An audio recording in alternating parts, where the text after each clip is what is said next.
Joining us today, we do have Tabraiz Shamsi.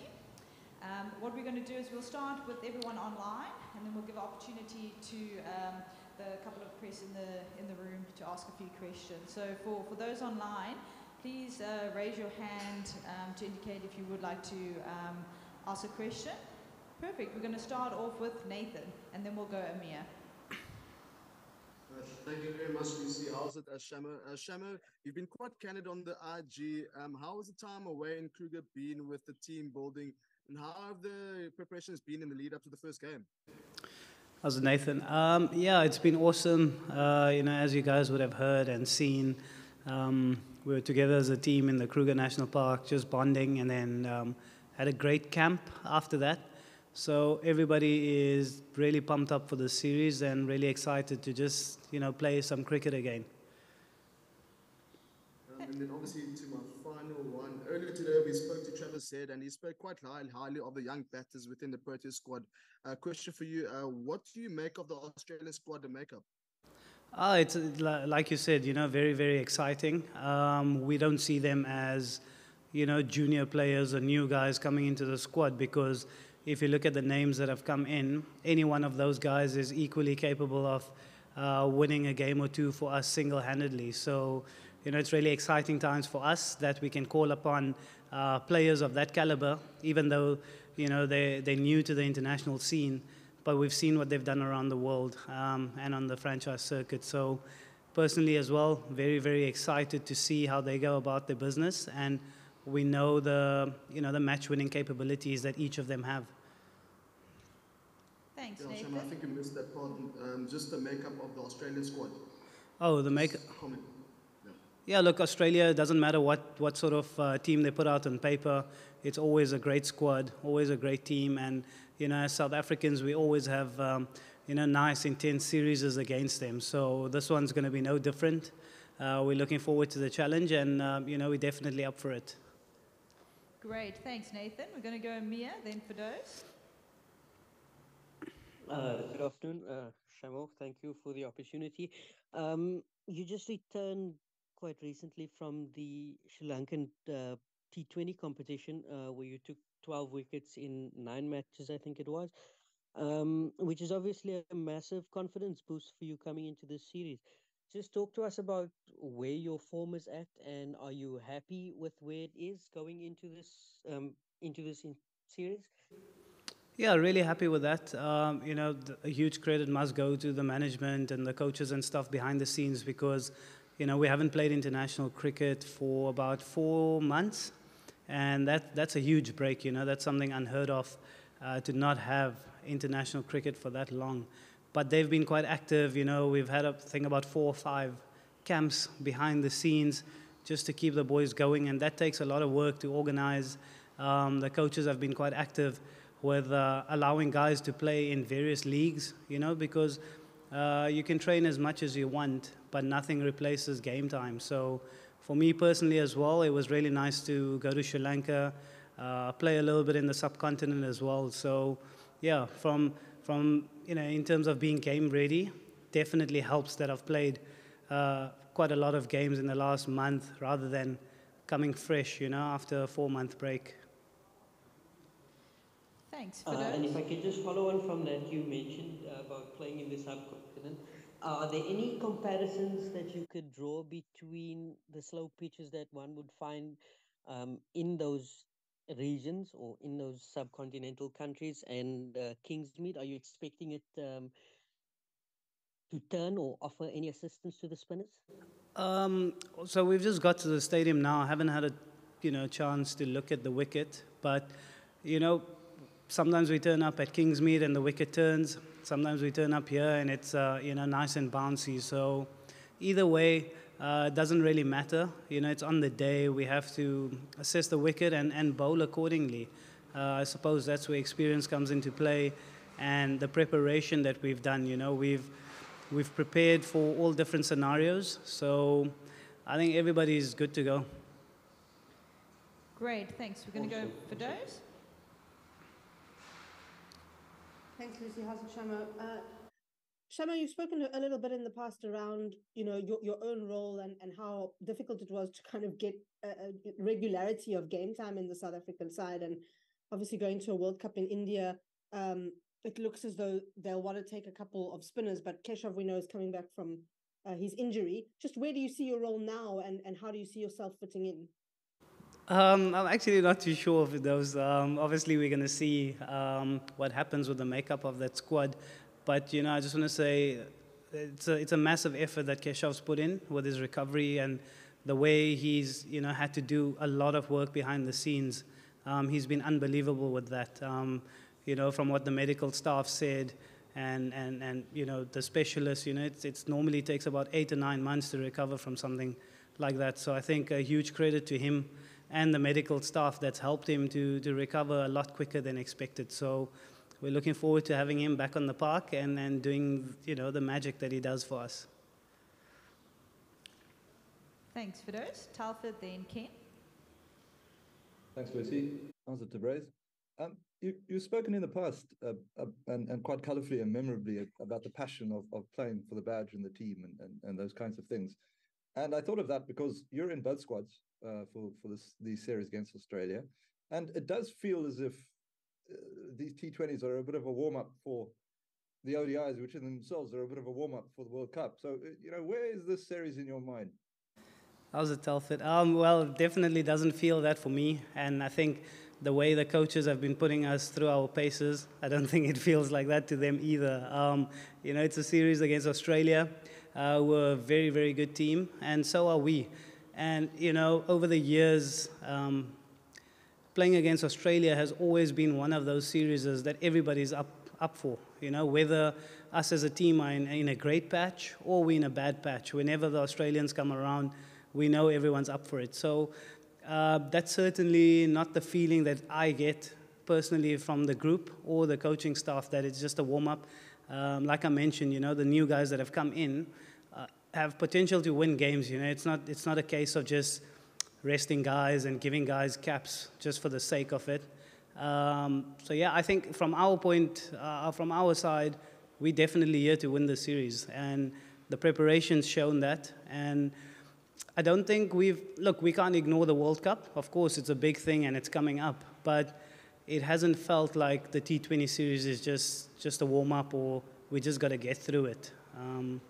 Yeah, that's as honestly and as best as I can explain what the feeling is in the camp. Thanks, Talford. Keith?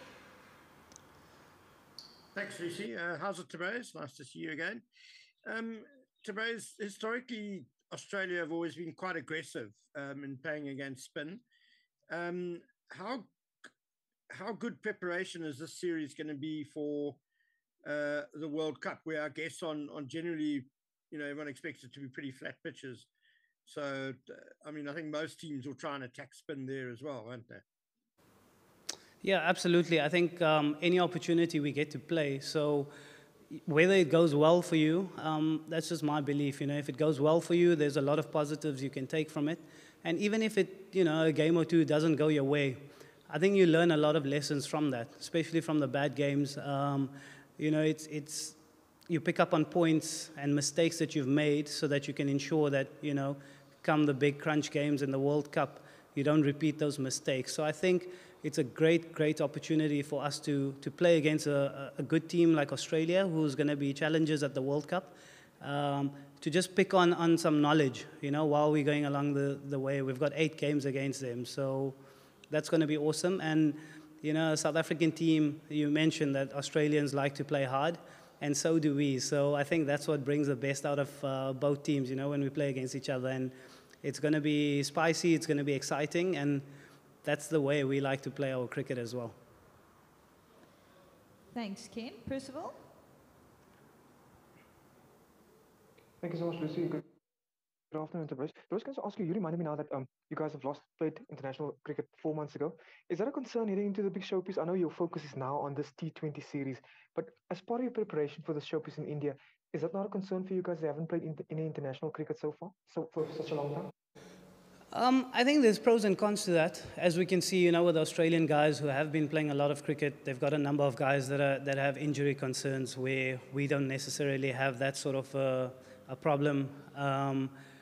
But having said that, regular game time and especially the intensity of international cricket, not having played for a while, could be something like that. But we've been put through our paces. Honestly, these dark circles under the eyes, they're not natural. We've been working very hard, a lack of sleep and stuff like that. So I think we'll be good. We've been put through our paces by the coaching staff. So yeah, it might be, honestly, I can't say how Wednesday's going to go because we are well prepared. And on the day, it just depends on, how we hit the ground running. But from a prep point of view, there's nothing we can fault. It's just up to us to go out there and do our business. And I'm confident that we will be able to do that, with the work that we've been doing behind the scenes. Thanks. We're going to take two last ones from online, and then we'll take a couple in the floor before we wrap up. Firdaus and Amir? Shanna, I just want to ask you about this break. I mean, I know you were in Sri Lanka, and obviously there was a lot of other tournaments that guys have been playing in. Can you just explain how you go about sort of managing, how much you look to play when you're going to have so many months off? Or like, do you spend time maybe working on other things, like whether it's fitness or skills, or just what have you been doing? Yeah, so it's a catch-22. Obviously with the way the cricket calendar moves now and with international cricket as well, there isn't much time to do those other things like you mentioned. So that's definitely like a welcome break in that sense. You can focus on things that you possibly cannot focus on because you're playing every third day or every second day. So at the beginning, it's quite nice, but then you start missing it, So in that sense, it's been awesome that, guys have been able to go and play league cricket around the world. And for me personally as well, like I mentioned, it was nice to be able to go to Sri Lanka. You can train as much as you want. It can't replicate game time. So 4 months is a bit extreme. It's something that I've never experienced. I'm sure most of the other guys also haven't experienced. That sort of thing only comes when you have like a long-term injury. So yeah, I think from that point of view, we struck a good balance because in those long periods where we didn't have any league cricket or international cricket, the coaching staff and the management have had all these camps, There was a couple in Durban, there was a couple of camps in Pretoria. So from that point of view, I think the guys got to get away from the game, but also not for an extended period of time. Thanks, Firdaus. Amir? Thank you for that. Shama, I was listening to some of your responses, and you mentioned quite a few times about the younger players who have come in and can win games, if given the opportunity. As one of the more senior members of the group, can you give us some insight into your approach in assisting the newer crop of Proteas who have joined the national setup recently? Given the fact that everybody has their own unique way of imparting knowledge onto the next person. Thank you. Yeah, absolutely. That's what comes as part and parcel of, having been around the setup for a little while. Your role is not necessarily only on the field, it's also the off-the-field stuff. So the way I like to go about my business is just encouraging guys and, making sure the change room is happy, cracking a joke or two here and there, and making things quite light-hearted. Our national team, the environment is awesome in the sense that whether the guys are on their first tour or they've been here for years, everybody has the same voice. Everyone's, open to be themselves, and we actually encourage that.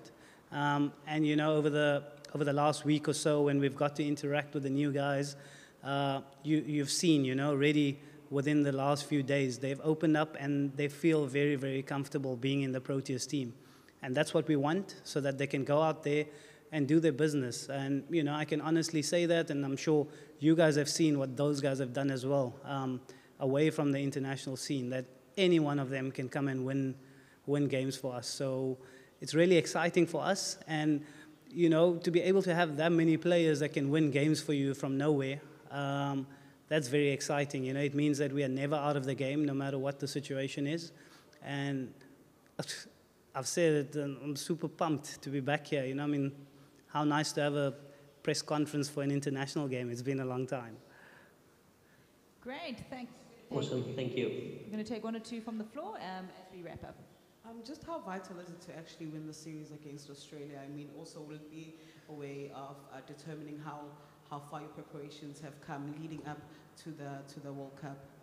Yeah, look, we don't want to think too far ahead and look at the World Cup because we have 8 international games before that, right? We're representing our country. We're representing the hopes of the people. You know, just because it's a World Cup coming up, I'm sure the people are not going to be happy if we lose 8 games in a row. And we're fully aware of that. And as players as well, you know, the World Cup comes when it comes. We have a responsibility to play the next 3 T20 games, which we badly want to win. There's absolutely no two ways about that. This is not a thing to, just not worry about results, because the way we've been working, we definitely care about the results, and we definitely want to be on the winning side at the end of this. You also mentioned that you haven't played a lot of international games, whereas Australia is one country that plays a lot of games. Do you see yourselves coming in as underdogs? No, absolutely not. Why would the South African cricket team be underdogs against anybody?